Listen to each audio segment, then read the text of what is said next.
Welcome, friends, and thank you for joining this month's online discussion forum. I'm your host, C.L. Pierce, the Director of Admissions here at RTS Jackson. As always, Dr. Ligon Duncan, Jackson Campus President, CEO, and Chancellor of RTS, is here to lead our conversation. We have joining us today RTS Counseling Professor and alum Mike Hillerman. Mike is the Master of Arts in Counseling Program Development Coordinator here at RTS Jackson. He teaches many of our counseling classes and is a private practice counselor as the co-founder of Hopewell Counseling. Just in case you thought Mike had ample amounts of free time, he is currently a doctoral student at Mississippi State University. More cowbell, right, Mike? Yeah. where he's nearing the completion of a PhD in mental health counseling. The focus of his research has been on the effects that early childhood trauma have on adult counseling outcomes. As always, today we have resources to give away. We have 50 copies of B.B. Warfield's The Emotional Life of Our Lord. It's kind of a white cover, so you might not be able to see the cover page here. Great little book. And as always, we'll give one lucky winner a stack of related resources on today's topic. To enter the giveaway today, just say hello or ask a question in the chat. We always leave plenty of time for questions at the end. So send those questions in the chat and I'll relay those to Dr. Duncan. Before we get started, let's ask the Lord's blessing. Lord, as we discuss trauma in the Christian life and ministry today, we ask for you to be near us. We pray that you would teach us today how to be more like Christ, who is altogether compassionate towards the brokenhearted. And we pray these things in your name. Amen. Amen. Dr. Duncan, over to you, sir. Thank you so much, Bill. It's great to be back with you guys talking again. I've bumped into people all over the country that join us for the Jackson Forum calls and have found them helpful. One of the most helpful calls that we had was with Mike Hillerman last year. And I have gotten untold numbers of comments and compliments about it. It was wide ranging, but it was very practical for pastors and others in Christian ministry.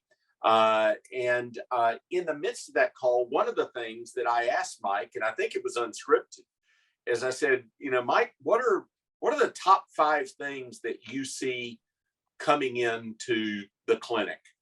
And that's a tough question to ask because anybody that does that work, you see all manner of things, just like pastors, you see everything under the sun. That's right.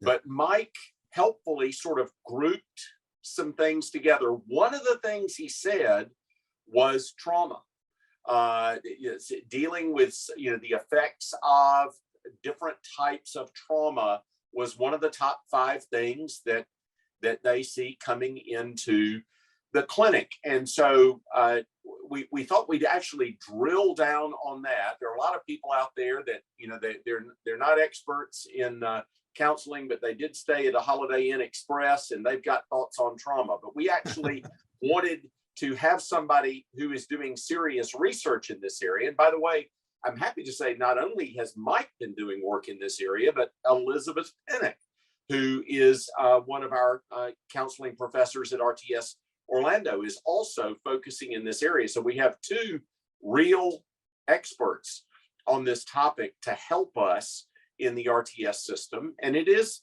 a big question. I mean, you see a lot of discussion about trauma and its effects and how to address it in a constructive, godly way to help people. And so I'm thrilled that we can have this conversation. Let's just start off at the very basic level, Mike, and let me just ask, tell us, what is trauma?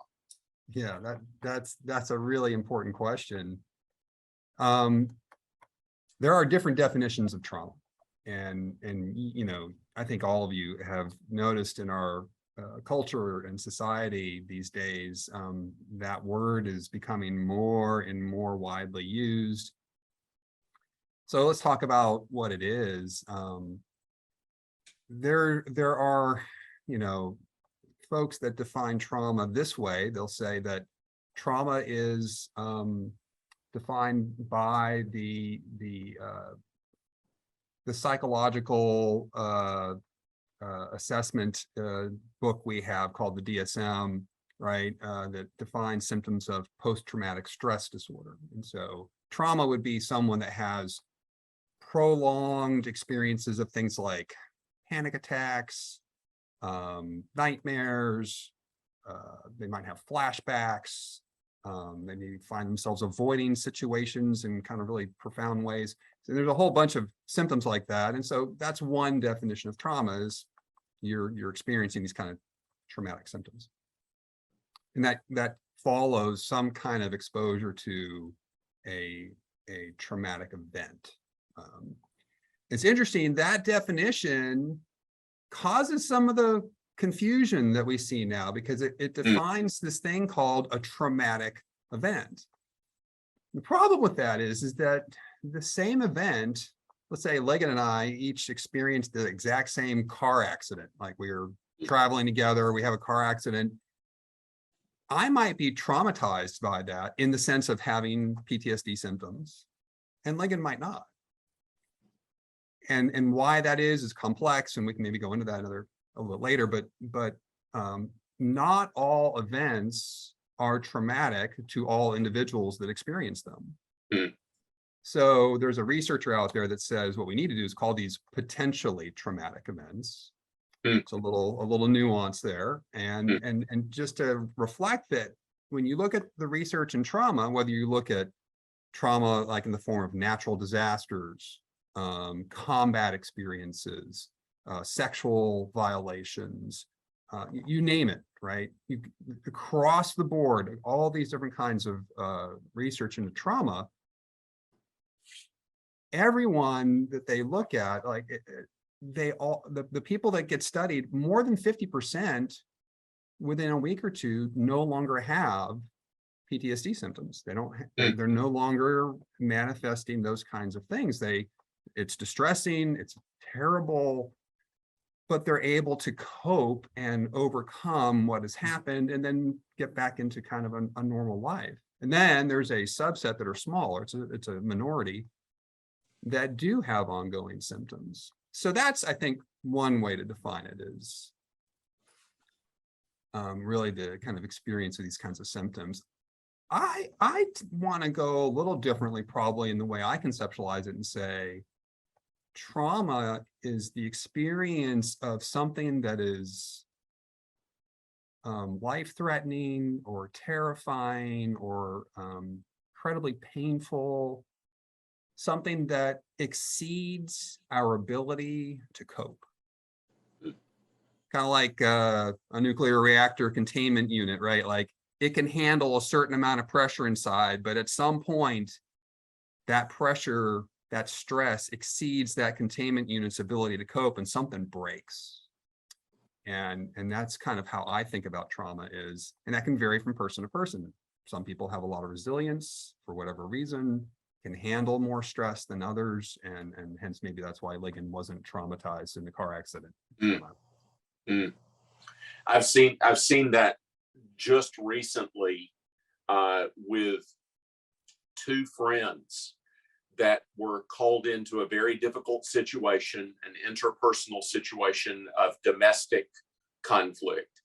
And one of them was deeply traumatized by the experience. Right. And the other, as far as I can tell, has had none of those kinds of traumatic effects. Right. And I've continued to check on my friend who was traumatized by the experience, just because I could tell how shaken that friend was by that experience. So it's interesting that you give that illustration, because in personal relationships, I've seen totally different response to the same situation, and it was a scary situation.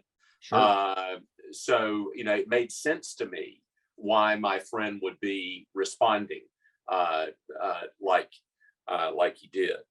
Now let me ask you, before we move on off of this what is trauma question, So I'm guessing, is there a little bit of debate in the field then about what constitutes trauma? Is that one of the things that's happening in the literature? And yeah, there is an actual debate going on, and the person I was kind of referencing earlier, who noted in his meta-analysis that when you look across all this research, more than half, usually 60-70% of people are not traumatized by their exposure to potentially traumatic experiences. Is what he's doing is he's kind of calling into question this use of trauma in our field for things that are unpleasant. They might be painful. They could be.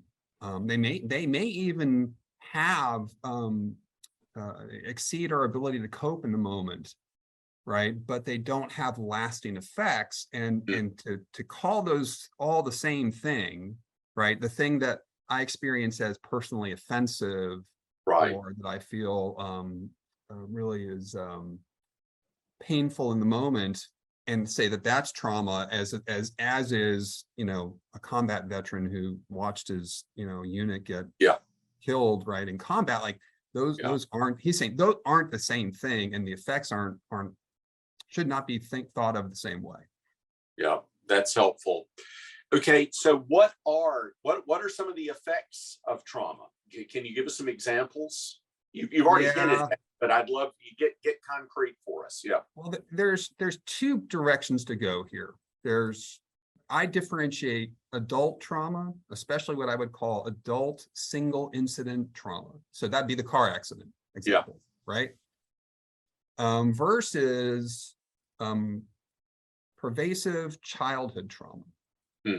These are two different kettles of fish. They are not the same thing, and they have different effects, though there's overlap. So the Venn diagram is not completely separate. Some of the effects are, if we start with adults, some of the things we already talked about, right? Some of those PTSD symptoms. Well, what's going on there? What happens is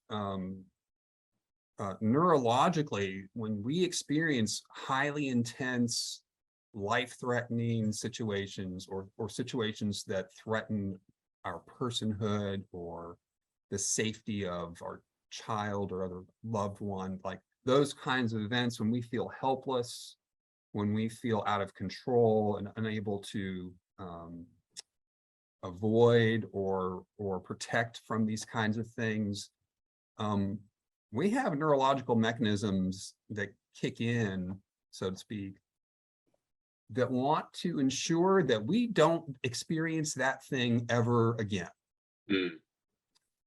And in a sense, what happens is those mechanisms are constantly reminding us of what happened or what could happen again, and create impulses within us to avoid those kinds of situations or those kinds of people, and elevate our anxiety. And then you can even have things like flashbacks kick in, where you're re-experiencing past events as if they were happening in the present. Can you talk to us about ways that the Bible addresses trauma, Mike? Yeah. So I was thinking about this in preparation for this call, and like, one, the Bible doesn't use the word trauma, right? But it's not hard to find it as you start reading through, and of course the most devastating trauma in the Bible is Christ's crucifixion. And that's evident. Really, I see the evidence mostly of that when he's praying at the Mount of Olives. And he knows precisely what's about to happen to him. He knows the crown that will be forced onto his head and piercing his flesh. knows the stripes that will be taken off of his back, the flesh that will be peeled away. He knows the excruciating pain of having nails driven through his hands and feet, right? Like, we go on and on and on. It's hard for us to talk about it, right? And hear these things, and yet he knows this, not just cognitively, viscerally, he knows what he's about to experience. And he has this moment where, he says, can this cup not be mine, but not my will, yours? And then in Luke, it says he's strengthened, right? And then prays more and begins to sweat droplets like blood. I want us to think about that, right? Like, just knowing what he's about to experience is having this. It just, in Luke, it describes him as being in agony, and having this experience of sweating droplets like blood.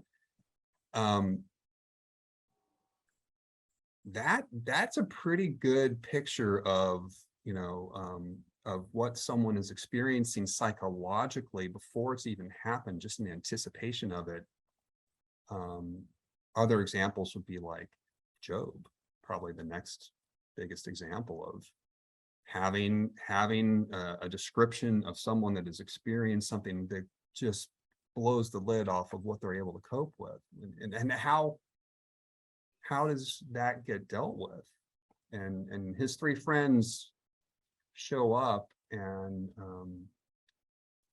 as you guys know, they sit with him, for a week without saying a word, as he just sits in his pain, in his suffering. And I think that's something to consider. And then other places, like, and I'd say it's all over the Psalms, and you see people crying out in the Psalms, where they feel crushed, right? That's a word frequently used, I think, when we're talking about this sort of what we would call trauma today. Crushed because they were feeble, they were powerless, they're crushed in ways that affect them in Proverbs that dry up their bones, right? There's a repeated theme throughout Scripture of people having these sorts of experiences that are just go beyond what they can handle, and then calling out to the Lord for aid. What would you say to pastors who are trying to care for people who have experienced different kinds of trauma? What? And I'm not trying to put the pastor in the place of a counselor who's an expert in this, but from a pastoral standpoint, how can we minister the love and comfort of Christ in this kind of context? What are some things we need to be aware of when we're trying to come alongside?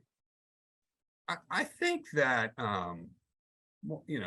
so one thing that I didn't get to, and let me bring it in here, is when people experience childhood trauma, that has some neurological effects above and beyond what we mentioned earlier.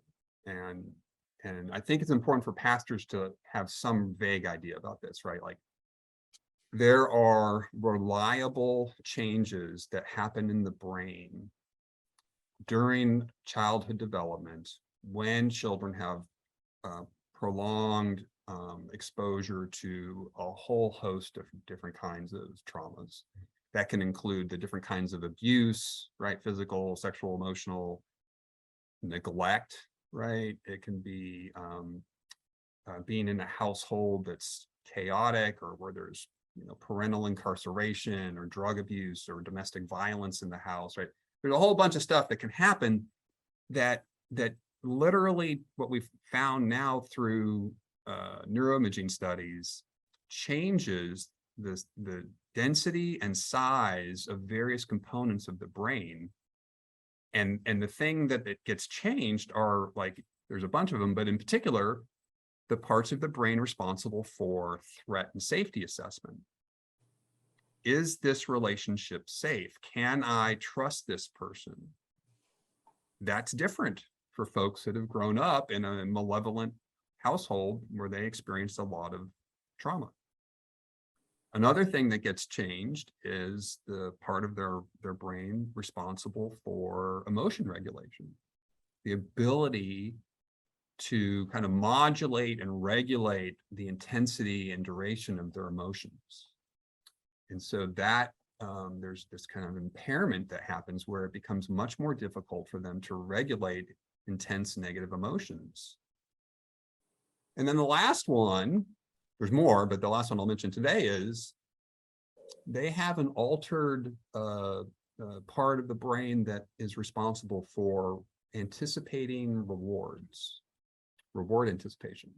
So you put all these things together, this person walks into your office and they sit down, they're going to have a harder time trusting you. They're going to have a harder time regulating their emotions when they start to talk about these difficult things, right? They're going to have strong emotional experiences, and then they'll walk out of the office and it'll stick with them and it'll be harder for them to kind of get on top of. It'll last longer. And then they're going to have a harder time, convincing themselves that if I just stick it out and kind of keep talking to my pastor, it's going to get better. They can't anticipate that kind of reward. I can't remember whether you and I had this conversation or I had this conversation with somebody else fairly recently. And it relates to those second and third points that you just made, that with trauma, there is often a visceral sense of urgency, Right, that something needs to be done immediately now to fix everything, which right, makes perfect sense, right? right. When you're having that kind of effect, you want relief and you want immediate, but that does not always lead to the best pastoral course of ministering to a person, right? Sometimes it actually takes time to do the real work that's going to help somebody in the long run, and it can't be fixed like this. That's exactly right. That's of course true for a counselor too. So I can't remember if that was you and me talking about that, Mike, or someone else. But I don't remember that conversation. It must have been somebody else. But you're right on target. These sorts of things that happen take significant amounts of time for the person to work through. And so that would be the next thing I would say to pastors is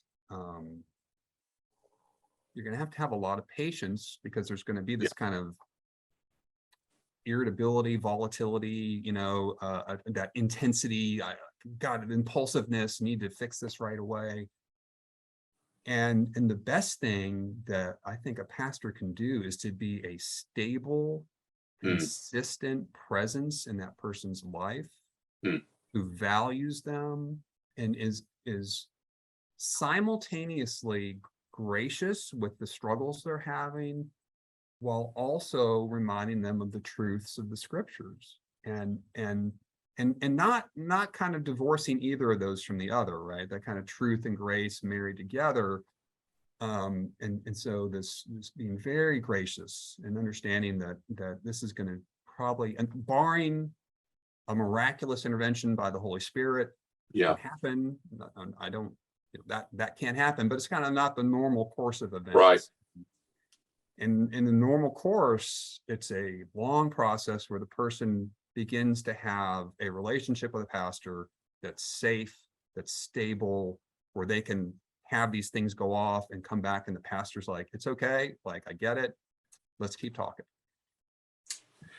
Mike, what are some of the common misconceptions related to trauma? There's a bunch of them. But some of them we've talked about, in that this idea that like everything that is painful or offensive is traumatic. That's just not true. Although I should say, some of it is frequency of exposure. So for example, I had a client who grew up here in Mississippi in a small town, went to an academy here, and somewhere around the fourth grade, for some reason, became the victim of bullying by her primarily female classmates. And they were harsh. They made sure everyone excluded her. She came to, like, dread going to school, cried and pleaded with mom to not make her go. Of course, mom, was making her go because you got to go to school. And she told me she could remember the tree that she would go sit under at lunchtime by herself. And that went on for 4 years, Ligon. And so none of those things we would consider in of themselves traumatic experiences, but the duration of that for her contributed to a chronic anxiety condition that she had to deal with. Right? And that's, that is something in general that we see in both pastoral counseling and in the work that you do in the clinic. Sometimes duration can trump intensity. That's right. You see that in marriages where, where it's a relatively small thing. If I walked in and said, I'm leaving my wife because she squeezes the toothpaste from the middle of the tube, you'd say, okay, there's something that's symbolic of something else, Ligon. Let's talk about that. Sometimes small things repeated over time can really add up to big things. So that's a great point to make as we're thinking about what are some. Go ahead and follow up, Mike. Well, I was just going to say that you're talking about what are some misconceptions. So those are a couple. Others I want to say I think are important for pastors to understand.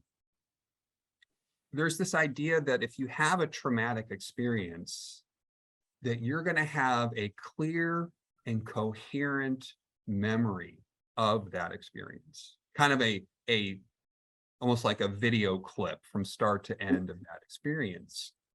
But what we know is that when we experience the sorts of high intensity trauma that we're talking about, the brain doesn't store it the same way as your memory of your 4th grade birthday party, right? Assuming that was a good one, right?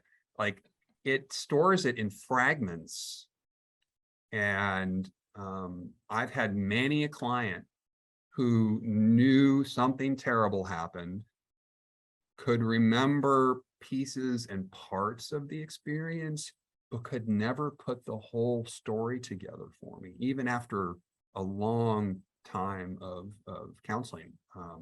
And so just because someone can't remember the specific pieces and parts, like, let's not assume that is indicative of like someone, they didn't really have a problem, that wasn't really traumatic, or maybe they're kind of making things up. That's actually par for the course for someone that's had that sort of experience. What are some do's and do nots when we're caring for those who've experienced trauma?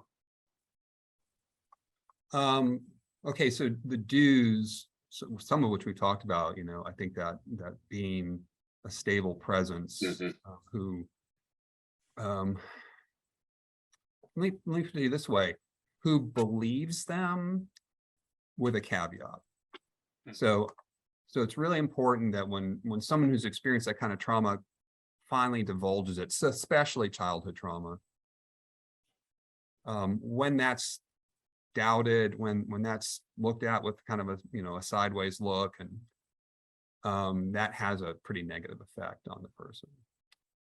But on the other hand, as I just said, memory is kind of a shaky thing, and they may not be remembering the specifics exactly as they occurred. And so I'm not saying that like we have to believe all of the specifics that they're telling us, because those may or may not be distorted in some way.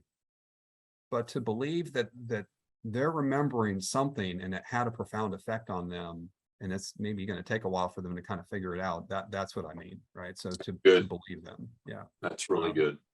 I would say patience, and what I like about pastors is they can have a long, like years long relationship with that person where they can check in and they can let them know, I know about this. I'm comfortable talking about it.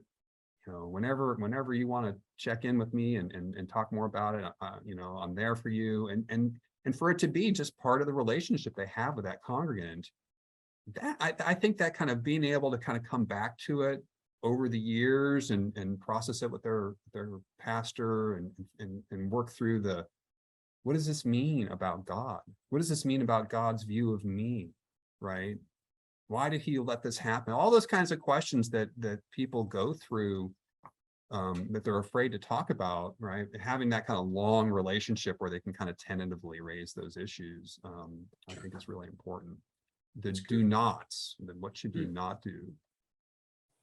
Well, I think the first is, this is a little tough, but when people talk about traumatic experiences, especially, you know, things that are hard for us to hear, childhood sexual abuse, incest, or let's go with adult trauma, like a veteran coming back and talking about, you know, slipping on the body that had been run over by a tank, you know, and was just a hideous, you know, mess. And these things that are so hard for us to hear, sometimes I think we, in order to make ourselves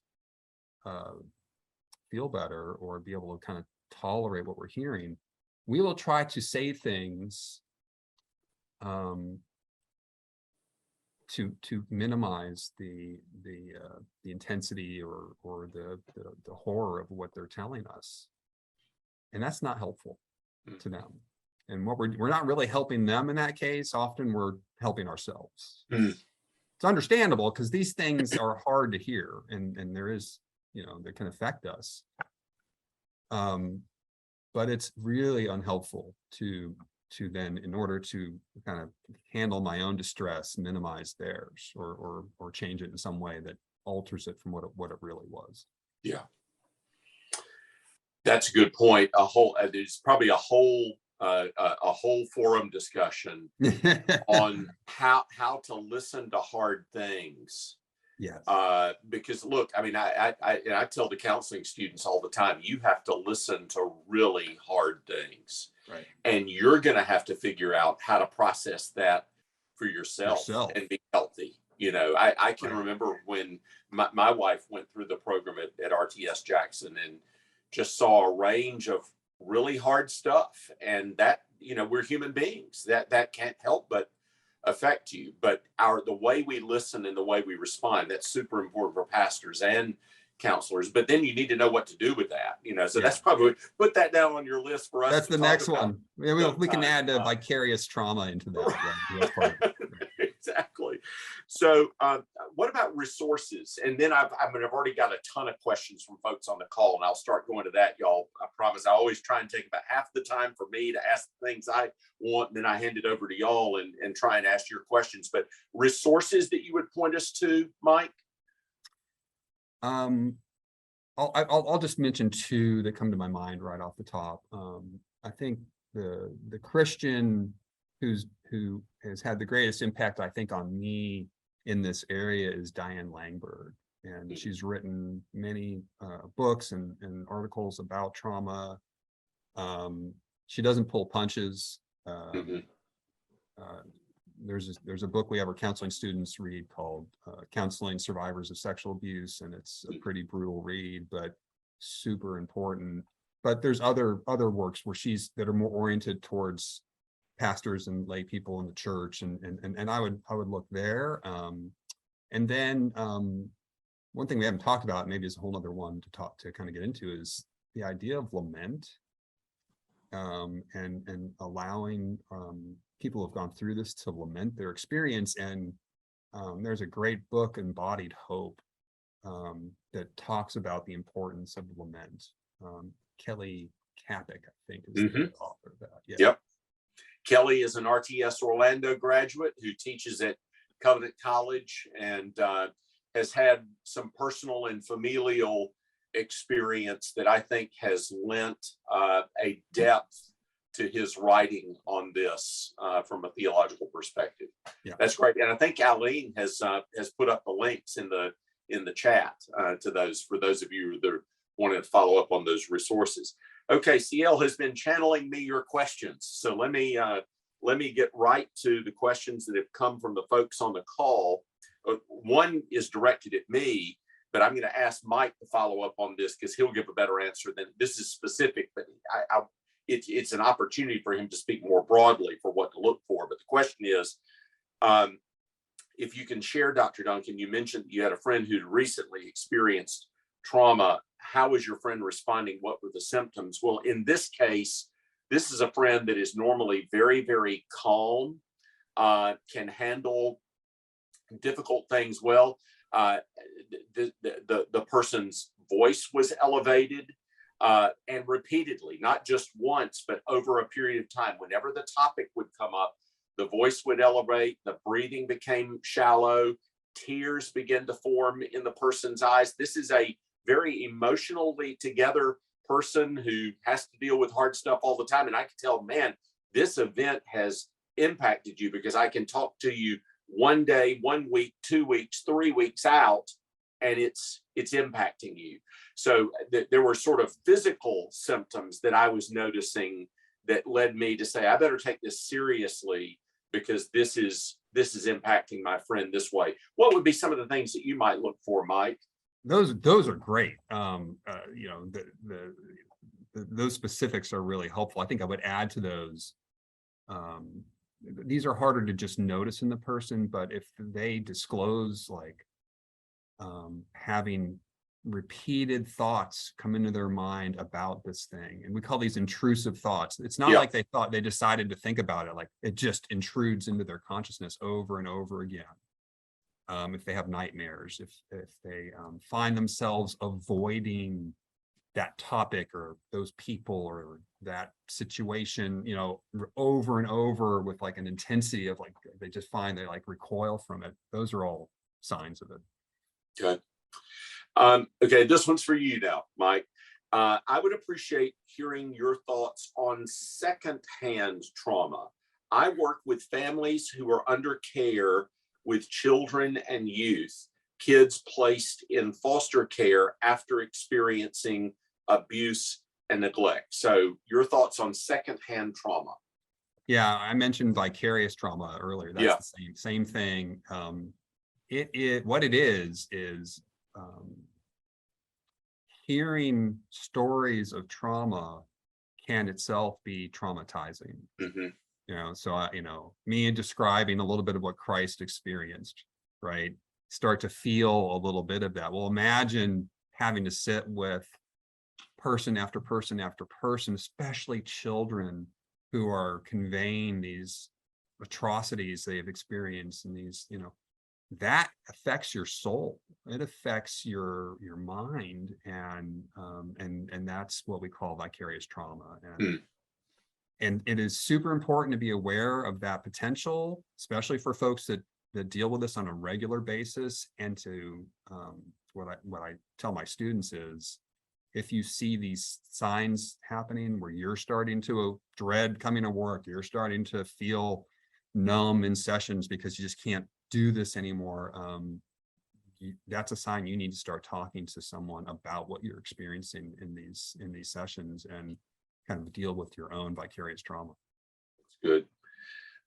Here's another question. We have a sister in our church experiencing trauma from an experience she had in the past. Does your counseling center offer online counseling for Christians abroad? Well, the answer is no. Though we have often talked about that, and the thing that gets in the way, and this is I won't go too deep into this, but there are licensure laws that dictate whether we're allowed to go outside of the state. So we wouldn't be able to provide telehealth counseling to someone in Georgia or Michigan. But it gets a little fuzzier when you go international, and it kind of depends on the nation they're in and the laws they have and things like that. So it's complex. Yeah. We would like to, but we don't. That's helpful. Yeah. That's helpful. how do we help one another heal from trauma without reinforcing or adopting a victim mentality? Yeah. Yeah. So earlier, I said it's important to believe the person. And, one thing I could see an objection to that is what you just said, that, well, are you just reinforcing kind of they're a victim, and that they should just, that will have the effect that they're going to stay where they are and remain a victim, forever. That's not helpful. So so to be clear, it's not helpful to kind of reinforce someone's victimhood and leave it there only. But I mentioned Diane Langberg. She says it this way. One, you have to recognize that person who's been victimized is a sinful human being, just like all of us. They contribute to sins in this world in their own way. But if you're going to address what she calls the sewage that's coming out of them, the sin, you first have to pump out the sewage that was put into them. Yeah. And kind of clean them off before you can address the sewage that they're generating. Yeah. And I kind of like that. Like, you kind of have to address what's happened to them and help them kind of begin to kind of get some of that off of them and out of them before you can really begin to address some of their own sins. And part of that is time, as we mentioned. Part of that is stability of relationship, and part of that is them having repeated experiences of trustworthiness and safety with other human beings, right, that love and care for them. And this is a tricky one. This comes from somebody who's obviously doing preaching and is thinking about how this might play out, with people in the congregation that are experiencing trauma. He says, as a pastor, how can we be sensitive to triggering language from the pulpit, like when you're talking about the prostitute in the book of Hosea, or rape, in Tamar in Genesis, or other kinds of violence, which may be similar to the kind of violence experienced by some people in the congregation? How do you handle that while being faithful to the text? Mike, any tips for us? Well, I'm not a pastor, so Ligon, I'm going to lean heavily on you, like correcting anything. If I go astray here, let me know. But first off, let's just acknowledge that every pastor on the call here has got people in their congregation that have had these sorts of experiences. So I'll give you one stat. I read a meta-analysis of studies that looked at what are called adverse childhood experiences. You may have heard of the ACE study. There's a bunch of TED Talks on it. It's kind of a big thing out there right now for some. And those are what I was talking about earlier, abuse, neglect, household dysfunction, all that stuff. And they were, the meta-analysis looked at, like, I think 18 studies from 9 different countries, a combined total of 250,000 participants.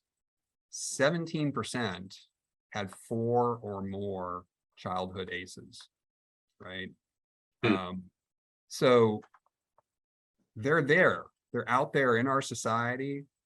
They've had these kinds of experiences. And I'll tell you one other thing: the people that come into our counseling center, rather than 17% coming in, 50% of the people that seek our services have these 4 or more ACEs.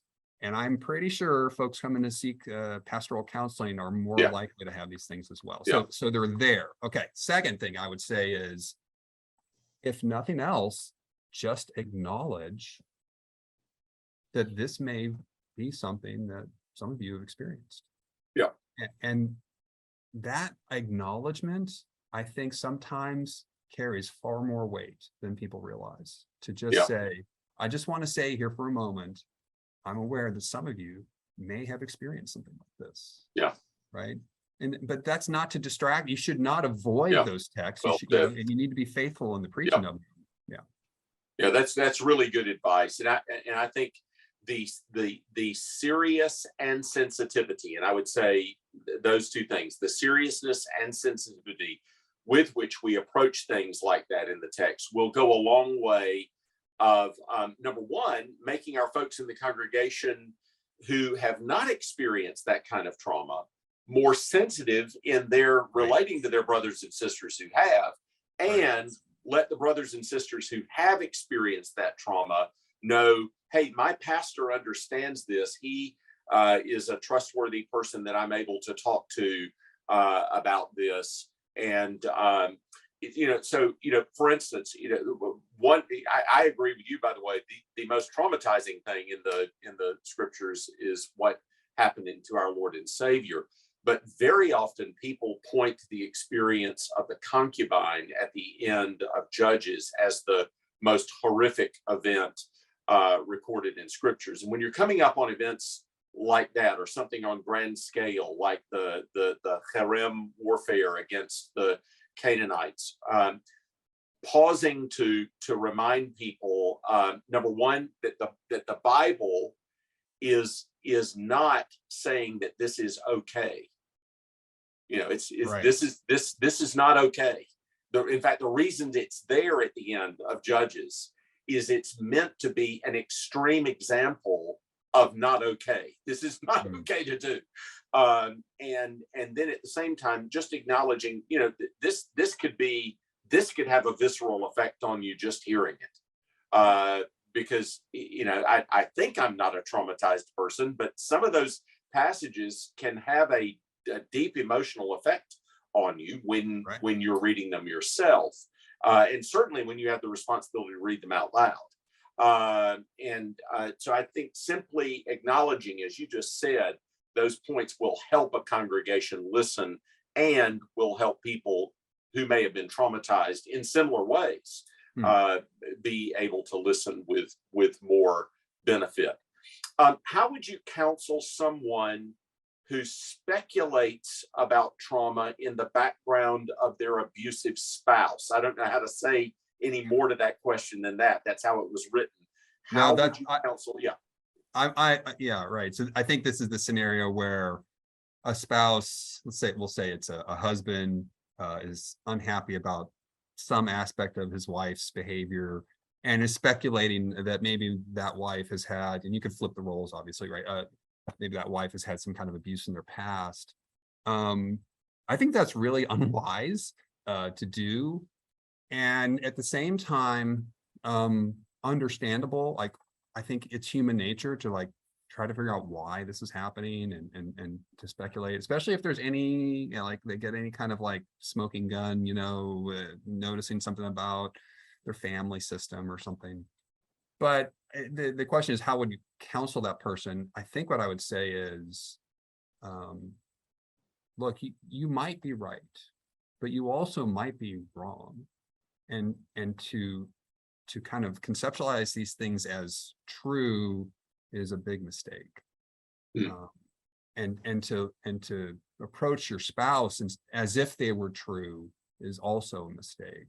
And until you're able to genuinely talk about it and find out what actually happened, you need to kind of hold that loosely. That's good.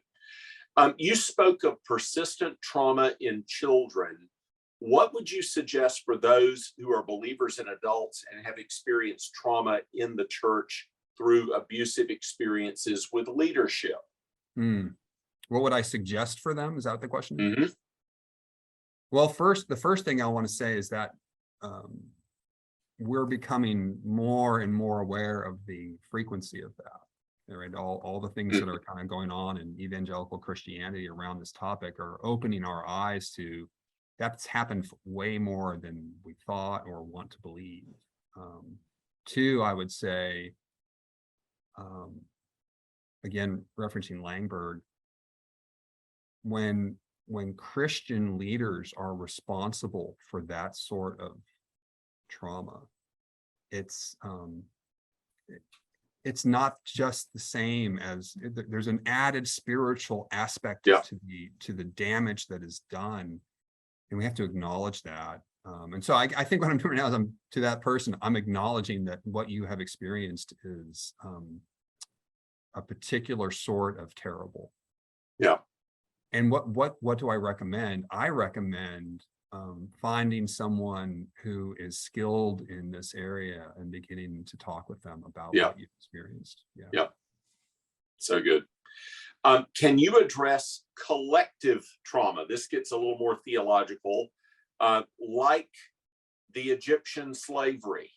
400 years, the whole people group is in slavery, or Israel's experience of judgment in the exile, as a judgment of the covenant of God, as a judgment of covenant God. Can you address collective trauma like Egyptian slavery or the exile as a judgment of God? Yeah.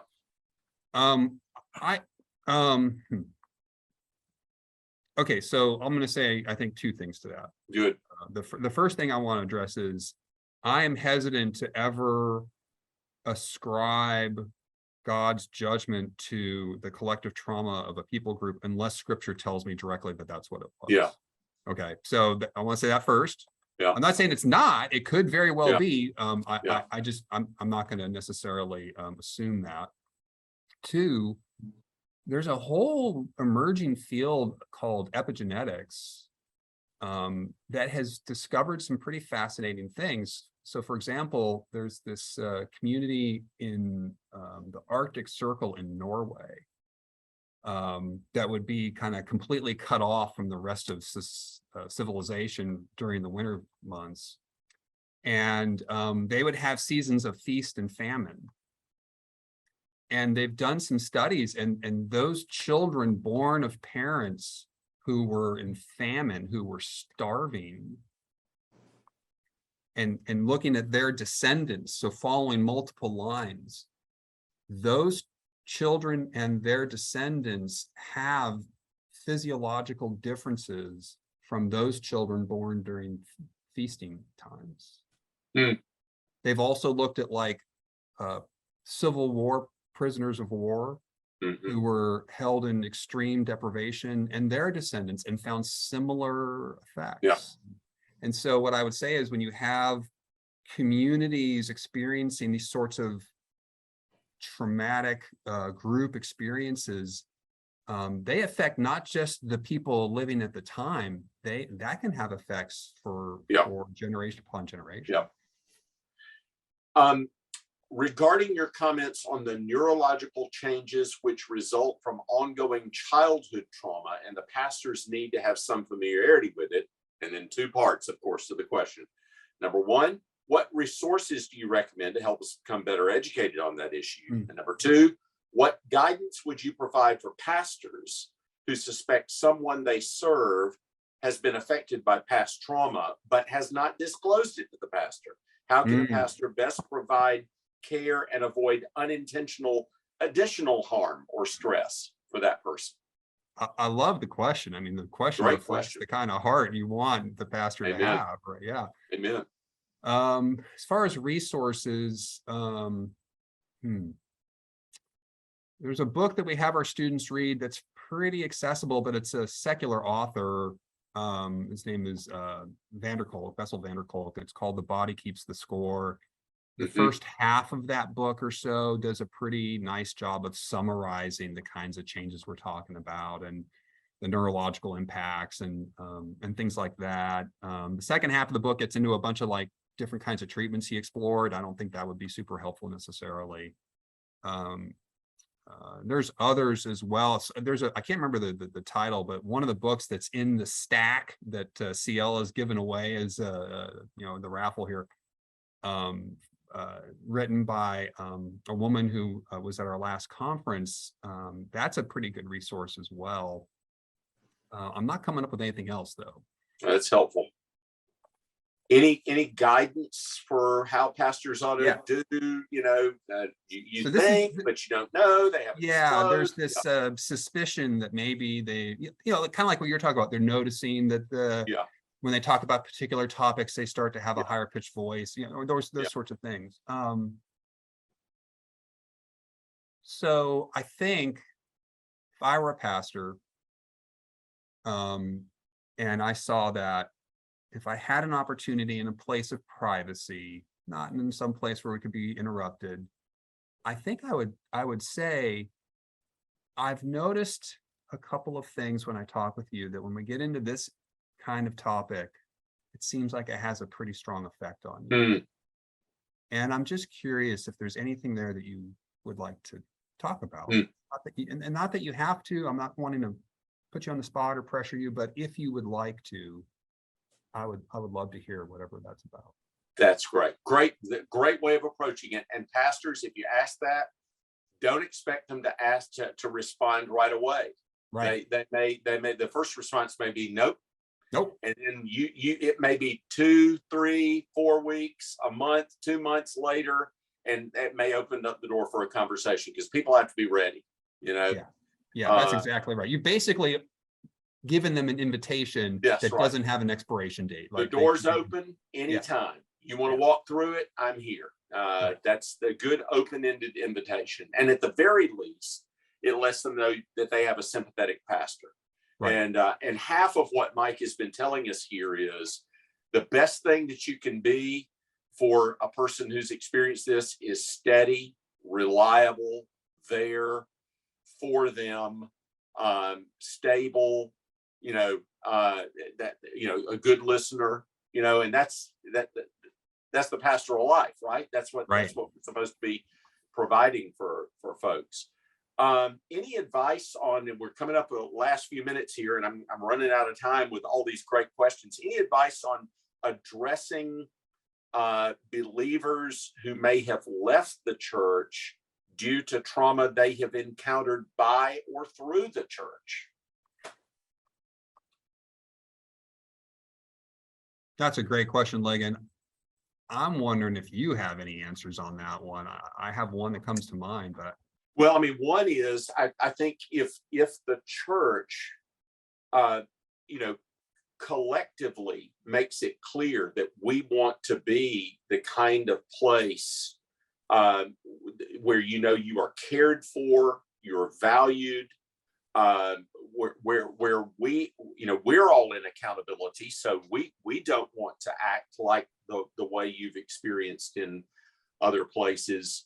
That can be a wonderful thing for people that have experienced it on the outside. I just happened to an RTS graduate is involved in a project on the people who have de-churched in our culture, and the number is something like 40 million right now in North America.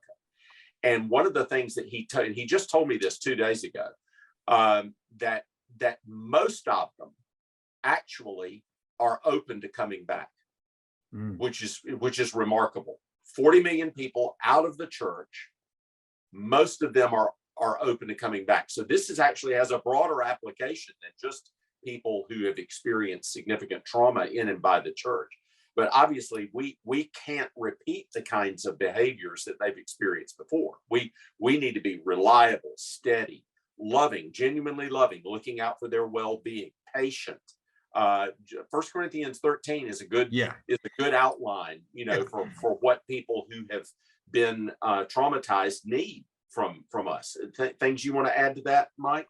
The only thing I'll add is that there are no promises or assurances that can be given. They have to experience repeated acts of trustworthiness and safety from people in that church, and that will be the thing that will cause them to go, I wonder if maybe it'd be different here. Yeah. Well, we're at the top of the hour. I do want to mention to people before I hand it back over to you, we've got Brian Habig coming to do the John Reed Miller lectures next month, and maybe you could even share the dates and all the information on that, CL. But that's a big deal. Brian is a really gifted brother and pastors at Downtown Presbyterian Church in Greenville, South Carolina, but he's a hometown hero. He grew up right here in Jackson, went to Mississippi State, was a RUF campus minister at State and at Vanderbilt, planted Downtown Pres 17 years ago, and knew Dr. Miller. He and I've shared many funny stories about Dr. Miller over the years, and he'll be doing the John Reed Miller lectures. And for those of you who are local, come on, we'd love to have you. Over to you, CL. Thanks, Dr. Duncan. Thank you, Mike, for sharing y'all's wisdom today. Greatly appreciated. So those dates for the John Reed Miller preaching lecture series are October 11th through 13th. We'll have 2 to 3 preaching lectures on most days. Again, that's October 11th through 13th. I've also just shared in the chat there the next online discussion forum. So October 18th, that's a Tuesday, we'll be back here at noon for an hour conversation. Having Dr. Waters back with us. He's got a new book coming out called The Sabbath as a Rest and Hope for the People of God. We'll be doing more biblical theology. We love biblical theology around here at Reformed Theological Seminary. So Dr. Waters will be back with us. Come and join us. Again, that's October 18th. That's a Tuesday at noon. And thank you guys so much for joining us today. Yeah, and thank you, Mike. Great answers, super helpful as always. Really appreciate the time with you. Yeah, you're welcome. Thanks for having me.